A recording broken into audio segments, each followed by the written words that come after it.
तेरा इससे क्या लेना देना रे? लेना देना है ना। क्या? जब आपका नाम खराब कर रहे हैं तो मेरा भी नाम खराब कर रहे हैं। आप मेरे मित्र जो हैं। देखो कांजी भाई, जो दिखता है वही बिकता है। ये सब दिखावा करना है ना, इन ढोंगी लोगों का धंधा है। मैं तो सीधे मेरे हक की लड़ाई लड़ रहा हूँ बस।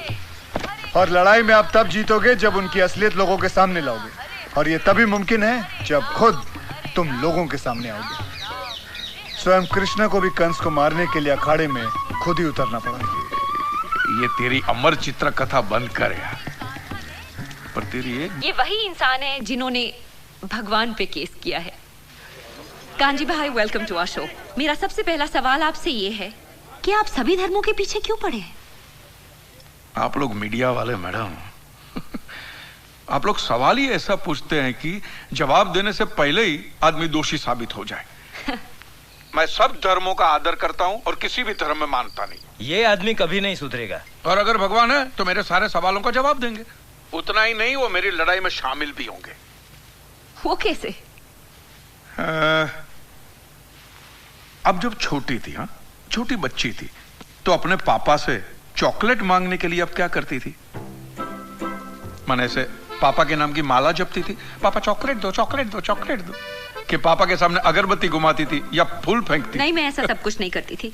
जो मुझे जो चाहिए होता था मैं उनसे डायरेक्टली मांग लेती थी। Exactly madam, exactly. मैं भी तो वही कर रहा हूँ।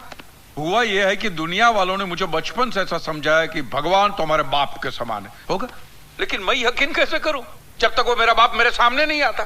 तू तो नास्तिक है, भगवान कैसे तेरे सामने आएगा? माँ जी आप खाइए। कांजी भाई, वैसे तो मैं भी मानता हूँ कि भगवान हमारे पिता समान है। हाँ। तो क्या वो मेरे सामने आएंगे? आप ये मंदिर मूर्ति वगैरह में मानते हैं? हाँ मानता हूँ। तो वो तुम्हारे सामने नहीं आएंगे। लेकिन क्यों? क्योंकि आप उनको मंदिर मूर्तियों में ढूंढ रहे हो ना, फिर उनको रूबरू होने की क्या जरूरत है? नहीं नहीं, लेकिन ये तो गलत है। भगवान तो होता ही है। 2 साल से मुझे अच्छी नौकरी नहीं मिल रही थी। मैंने मन्नत मांगी कि मुझे अच्छी नौकरी मिल जाएगी तो मैं अपने बाल अर्पण करके आऊंगा, और देखो मुझे नौकरी मिल गई। ओहो, पूरे के पूरे अर्पण कर दिए। अच्छा आप जरा सोचिए, आप सुबह सुबह तैयार होकर फर्स्ट क्लास ऑफिस के लिए निकलते, काम के लिए निकलते, और जैसे आप घर का दरवाजा खोलते हैं सामने बालों का ढेर पड़ा हुआ, काले बाल, सफेद बाल, कुछ डैंड्रफ वाले बाल, कुछ ऐसे जूं वाले बाल, हर किस्म के बालों का बूफे लगा हुआ है। तो मुझे बताइए आपको कैसा लगेगा? मुझे बिल्कुल ही अच्छा नहीं लगेगा, है ना? तो सोचो भगवान को कितना बुरा लगता होगा। है? भगवान ने दरवाजा खोला कि बाल बाल बाल बाल। ये कांजी भाई लॉजिक तो सही इस्तेमाल करते हैं। आपको पता है इन बालों का क्या होता है? धंधा होता है, बिजनेस होता है।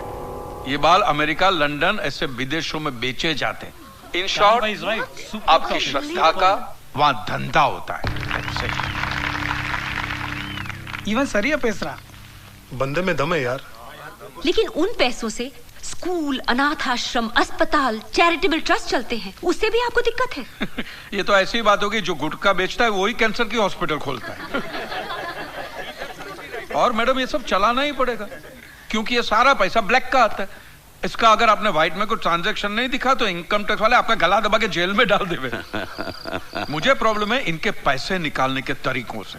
जिस तरह वो माफिया वाले गन दिखा के डराते, ये लोग भगवान दिखा के डराते। That's a good one. आपके बच्चे की कुंडली बहुत खराब है, वो मांगलिक है, उसको काल सर्प योग है, शनि का साया है, मंगल की माया है। क्या है ये? वो बेचारा अभी अभी तो पैदा हुआ, उसको सांस तो लेने दो। फिर इस सबके इलाज के लिए वो लोग पूजा पाठ की बंदूकें निकालते हैं, और जीते जी तो छोड़िए, ये आपको अगले जन्म के लिए भी डराते। हाँ,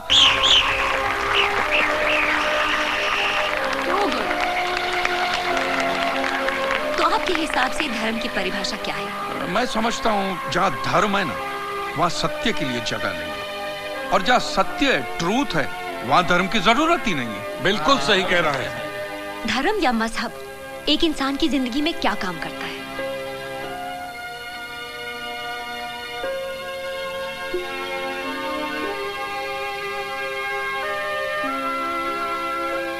मेरे हिसाब से तो एक ही काम करता है, या तो वो इंसान को बेबस बनाता है या फिर आतंकवाद।